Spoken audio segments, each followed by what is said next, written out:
Bienvenidos. En un evento que ha generado gran revuelo, el presidente Javier Milei ha estallado en furia durante un acto en Suiza. Según testigos, Milei rompió en ira en pleno acto, dejando a todos los presentes sorprendidos. En este video, exploraremos qué sucedió exactamente y qué implicaciones puede tener este incidente para la política argentina. Prepárense para conocer todos los detalles. Alemania atravesó largos periodos de inflación dado que abandonó el patrón oro y se dedicó a emitir papel fiduciario sin respaldo para financiar la guerra.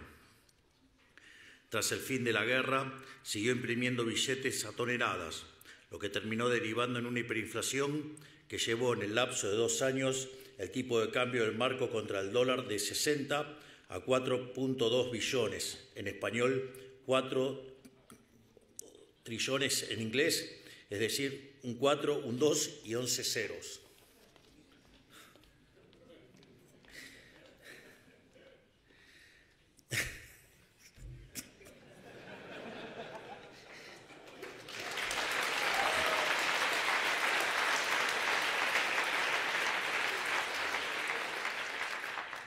Mises decía que mientras los socialistas sigan repitiendo sus mentiras, nosotros tenemos que seguir repitiendo las mismas verdades. En ejemplo, la naturaleza monetaria de la inflación. Por eso me cuesta, miro los números y verdaderamente es impactante que tengamos que discutir ciertas cosas. Todo esto motivó a Wilhelm a dedicar su vida a entender la inflación, desoyendo lo que sus profesores aconsejaban y leyendo a quienes sus profesores condenaban, y le terminó sirviendo para sentar las bases teóricas de lo que fue el gran milagro económico alemán, siendo asesor de Adenauer. Dedicó los últimos años de su vida a criticar duramente las políticas monetarias de los políticos keynesianos, a quienes acusaba de generar inflación intencionadamente, a pesar de intentar lavarle la casa el fenómeno bajo el título de expansionismo o inyección de liquidez. ¿Por qué cuento todo esto? Por 2 motivos. En primer lugar, porque me resulta admirable la convicción con la que defendió la razón, la honestidad y el sentido común en medio de la decadencia moral y la deshonestidad intelectual que reinaba en la época. Incluso le hizo frente a uno de los regímenes más sanguinarios que haya conocido nuestra especie, lo que le costó el exilio. Ojalá hubiera más Wilhelm Röpkes en la vida que defiendan lo correcto y lo verdadero sin miedo a las represalias de una mayoría totalitaria. Porque como decía San Agustín, lo correcto es correcto aunque nadie lo haga, mientras que lo incorrecto es incorrecto aunque lo haga todo el mundo.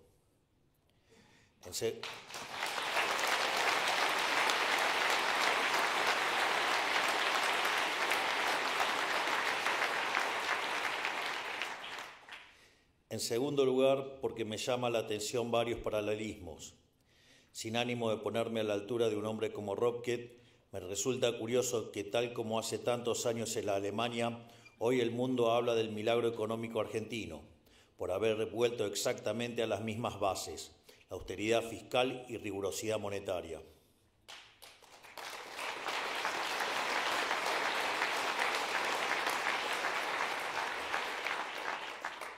Austeridad fiscal como forma de respeto al ciudadano que paga sus impuestos por la fuerza, dado que un dirigente no puede despilfarrar el dinero de la ciudadanía como si fuese infinito, y rigurosidad monetaria para no estafar a la población con señoriaje de la moneda, emitiendo billetes como si esto no tuviera consecuencia alguno, o incluso como si fuese beneficioso, como intentan hacer creer algunos degenerados fiscales.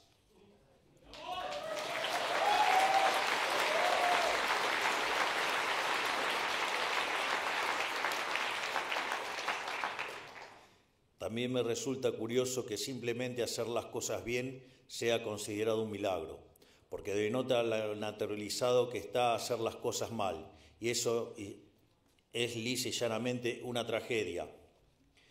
De hecho, hay una frase muy interesante de Thomas Sowell que dice que la primera ley de la economía es la escasez, es decir, no hay de todo para todos. Y la primera ley de la política es ignorar la primera ley de la economía.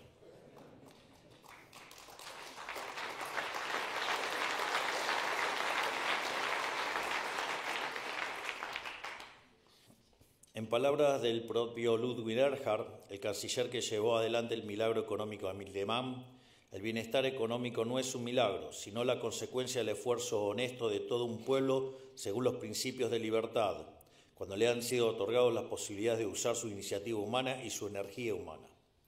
Por eso anhelo que lo que hoy llamamos milagro argentino se contagie por todo el mundo como un germen multiplicador de riqueza. Y por ello quiero contarles brevemente nuestra experiencia durante el primer año de nuestra presidencia. Al inicio de nuestra gestión teníamos 15 puntos de déficit fiscal consolidados, de los cuales 5 estaban en el Tesoro y 10 estaban barridos debajo de la alfombra en el Banco Central. Este déficit era el origen de todos nuestros males, ya que sin déficit no hay deuda, ni emisión, ni inflación. Tras haber hecho el ajuste más grande de la historia de la humanidad, hoy nos encontramos con superávit fiscal sostenido y libre de default por primera vez en los últimos 123 años.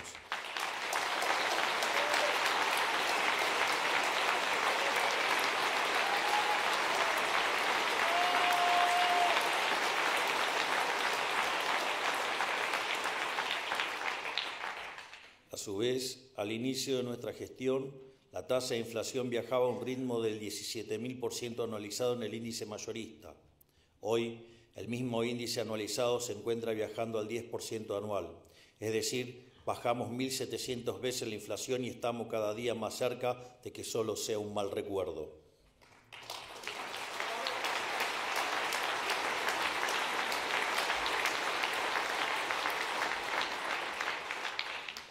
Como consecuencia directa de haber aniquilado la inflación, bajamos la pobreza al 54% en el primer trimestre de 2024 a 38% en el tercero, y confiamos en que continuará esta senda. De hecho, el dato en frecuencia mensual ya está en el 36%, es decir, bajamos la pobreza más de 21 puntos en la frecuencia mensual, quiere decir que hemos sacado de la pobreza a más de 10 millones de argentinos.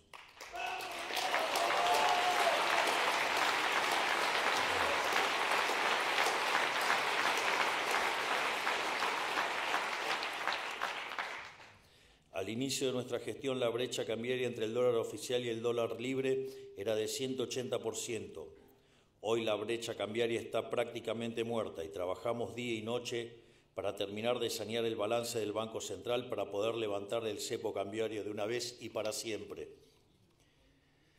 Durante el 2024 vimos una fuerte apreciación de nuestra moneda, algo casi sin precedente para nuestro país, lo que provocó que el salario básico promedio crezca de $300 a $1.100.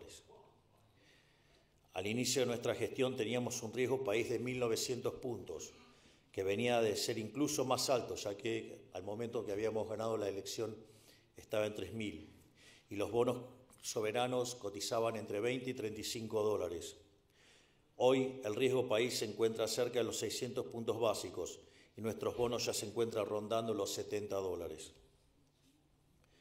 Bajar el riesgo país a este ritmo nos permite bajar la tasa de interés de nuestra economía, la cual ya la bajamos de 133% a 32%, mejorando así la capacidad de los argentinos para acceder al crédito barato, facilitando la inversión y la generación de puestos de trabajo. Es por esto mismo que durante 2024 vimos un boom de créditos hipotecarios sin comparación en nuestra historia, es decir, pasamos de discutir la hiperinflación a discutir créditos hipotecarios a 30 años. Al inicio de nuestra gestión, nuestra economía se encontraba oprimida por regulaciones que le complicaban la vida a todos y espantaban cualquier atisbo de inversión. Al día de hoy ya eliminamos más de 900 normativas, a razón de más de 3 por día. Y si ustedes consideran que el Ministerio de Regulación empezó a actuar a mitad de año, quiere decir que básicamente estamos sacando cerca de 6 regulaciones por día.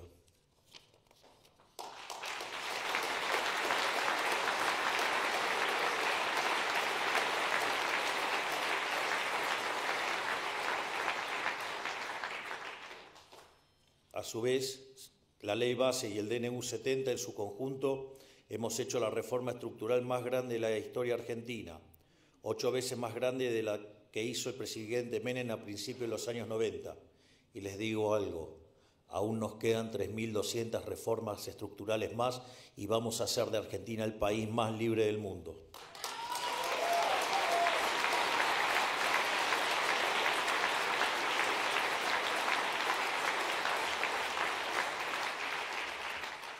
Al inicio de nuestra gestión, Argentina era ejemplo a nivel global de todo lo que no debía hacerse, ni decirse.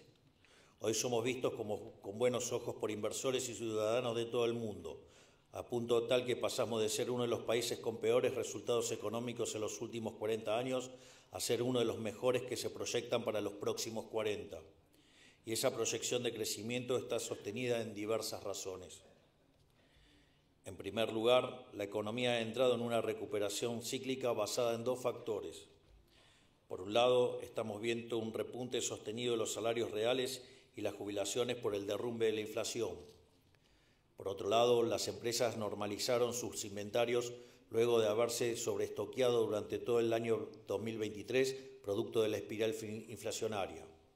Estos dos fenómenos cíclicos han dinamizado nuestra economía y explica el fenomenal crecimiento del último trimestre del año pasado.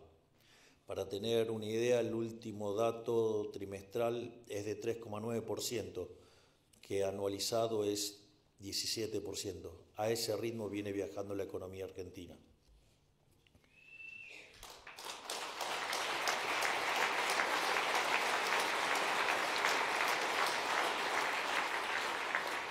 Además, tenemos los 15 puntos del PBI que ajustamos y por definición le devolvimos al sector privado en forma de ahorro, lo que genera un aumento tanto de la inversión como luego del consumo. Además, se suma otro factor, que es la baja de la carga impositiva, ya sea por la eliminación del impuesto inflacionario o por la reducción de impuestos, que ya hemos comenzado y vamos a profundizar durante este año. De hecho, en el día de ayer hemos anunciado eliminación de retenciones para las economías regionales y hemos iniciado una reducción de las retenciones para los principales productos del agro. Es por ello que estamos trabajando en una reforma impositiva estructural para reducir en un 90% la cantidad de impuestos nacionales y devolverles a las provincias las autonomías impositivas que nunca debieron haber perdido. Así, apuntamos a lograr un federalismo marcado por la competencia fiscal entre nuestras provincias para ver a quién atrae más inversiones. En esta materia, acá en Suiza nos llevan varios siglos de ventaja.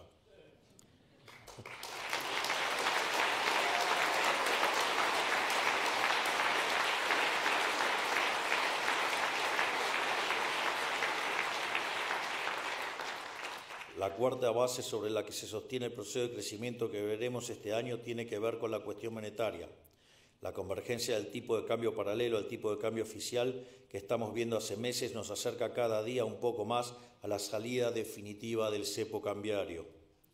Un mamarracho que nunca debería haber existido y que este año se termina de una vez por todas. Lo repito, un mamarracho que nunca debería haber existido y que este año se termina de una vez por todas.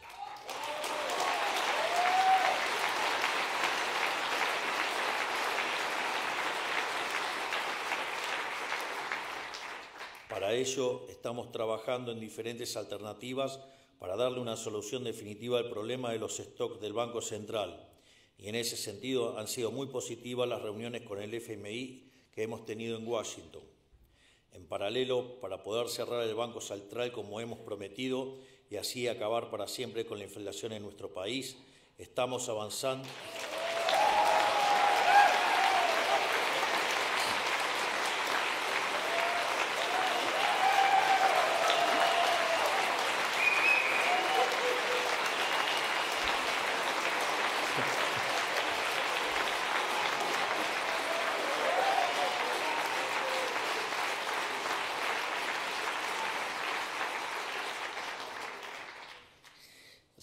Si fuera populista, hubiera hecho el punto para que justamente pasara esto. No lo hice, pero pasó igual. El orden espontáneo es maravilloso.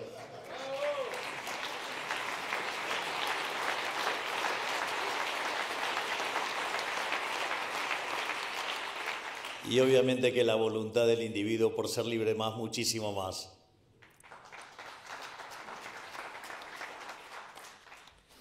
En este sentido, estamos avanzando hacia un esquema de competencia de monedas para que todos los argentinos puedan utilizar la moneda que quieran en sus transacciones cotidianas, exceptuando el pago de impuestos por ahora.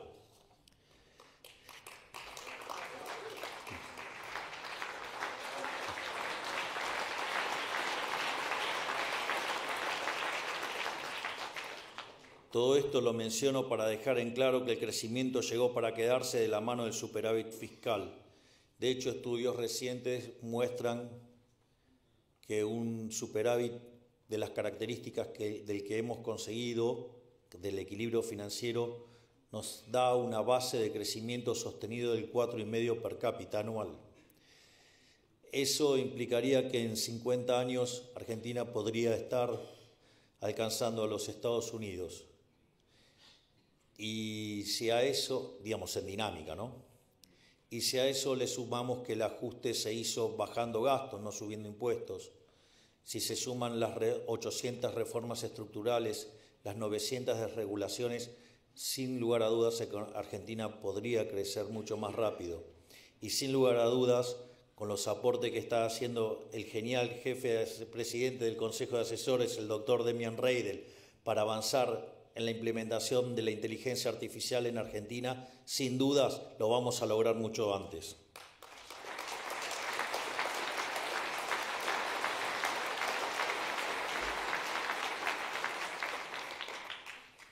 Y para profundizar el crecimiento, también es imprescindible liberarnos del corset del comercio exterior que hoy nos estruja, para poder importar y exportar más bienes y servicios, dejando de tener un puñado de clientes regionales para tener casi 200 clientes globales. Esto iniciará un proceso de crecimiento que nos hará converger a los niveles de prosperidad de las grandes potencias, tal como supimos hacer hace más de 100 años. Por eso estamos buscando que nuestro primer paso en este sendero sea lograr promulgar un tratado de libre comercio con Estados Unidos y comenzar a aprovechar todas nuestras capacidades que hoy están siendo desaprovechadas. Poder aprovechar nuestra diversidad de ecosistema único, de la que solo 2 o 3 países del mundo pueden hacer alarde, dado que contamos con montañas, con bosques, con glaciares, con desiertos, selvas, playas, altiplanos, lagos, esteros, estepas y extensas llanuras. Cada uno de estos biomas representa diferentes oportunidades potenciales.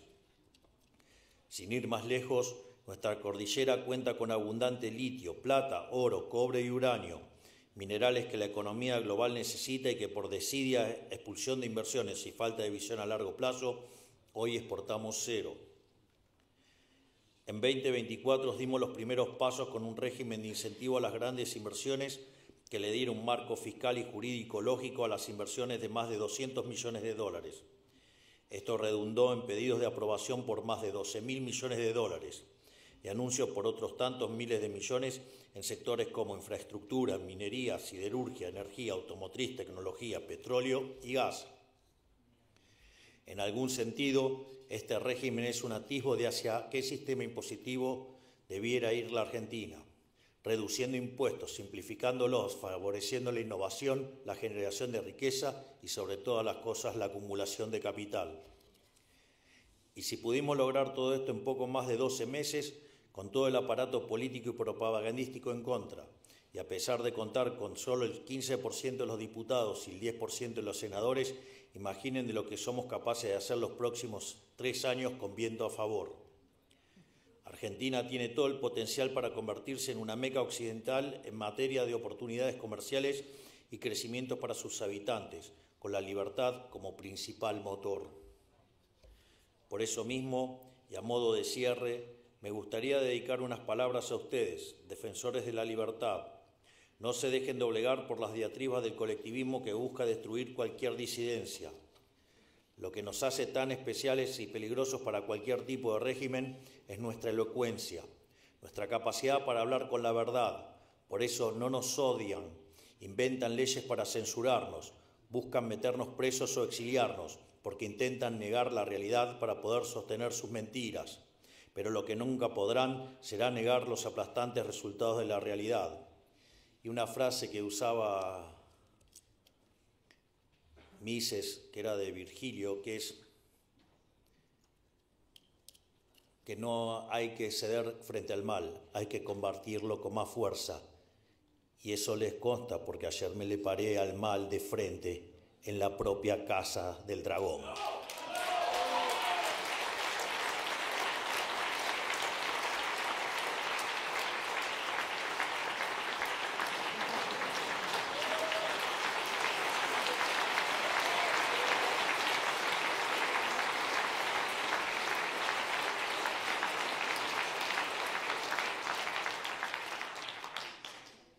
Porque tal como se demostró en Alemania gracias a las ideas de William Röpke, los milagros existen y alcanza con aplicar un modelo basado en algunas verdades elementales. Que el Estado tenga el tamaño que tenga no puede gastar más de lo que recauda con impuestos. La inflación, que es destructiva para una economía, es producto de la emisión monetaria y como tal, para terminar con ello no hay que emitir más dinero. Es más, el dinero debería volver a ser privado, tal como pregonaba Hayek. Hay que promover que el Estado sea lo más chico posible para que la sociedad sea lo más libre posible. Y hay que defender la vida, la libertad y la propiedad privada. Si los países de Occidente nos atenemos a este pequeño set de ideas elementales, estoy seguro que nuestro futuro será más próspero que nuestro presente. Muchas gracias por este reconocimiento. Es un verdadero orgullo para mí.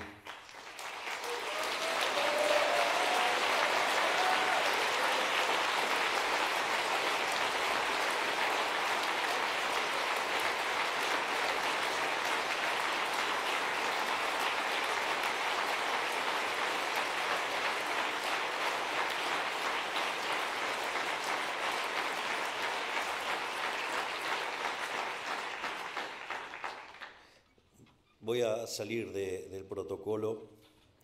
Perdón, Walter. Walter is my interpreter. Es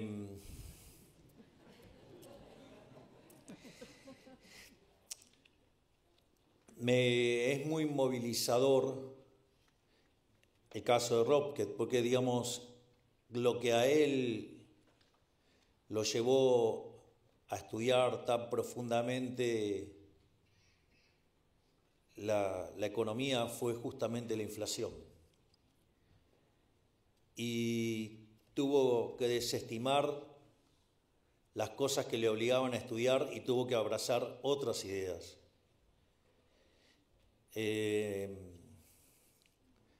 Cuando Argentina cayó en hiperinflación en el año 1989, yo era un jugador de fútbol, era un arquero.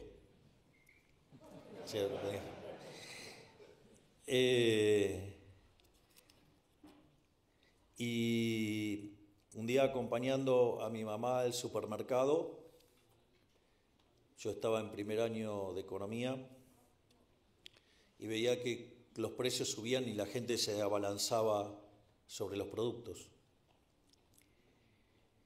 Y entonces ante esa situación dije, o lo que estoy estudiando está mal o soy tonto. Entonces la solución de dignidad fue dejar de jugar al fútbol y dedicarme a estudiar economía. En serio.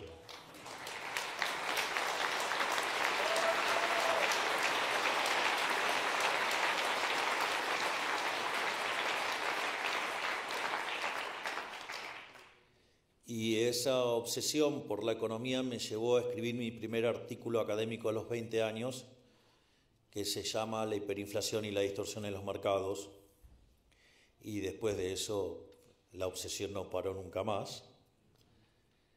Y la gran pelea fue derribar todas esas teorías estúpidas que han defendido en mi país durante cerca de 80, 90 años, y que esta vez nos paramos de frente diciendo que la inflación es siempre y en todo lugar un fenómeno monetario y estamos derrotando la inflación. Por ende, se quieren matar.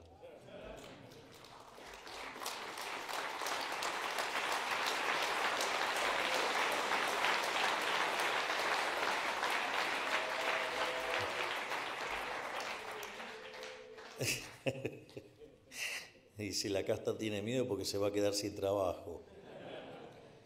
Digamos, necesitamos más políticos desempleados.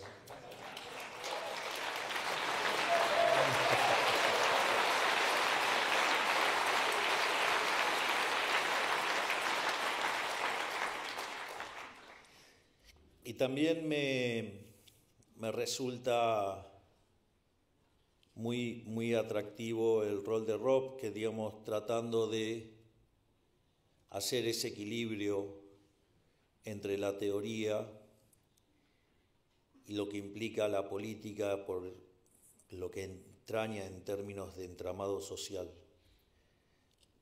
Algo que estoy tratando de resolver lo más exitosamente posible. Que si no me sale ya me hubieran echado, obvio, ¿no? Así es que, sobre todas las cosas, quiero darles las gracias, no solo por el premio, sino también por esta tan cálida recepción. La verdad que me han sorprendido. Debo confesar que me han emocionado y no tengo más que palabras de agradecimiento por tanta generosidad para conmigo. Así es que tengan muy buenas tardes, que Dios los bendiga, que la fuerza del cielo nos acompañen y ¡viva la libertad, carajo! Muchas gracias.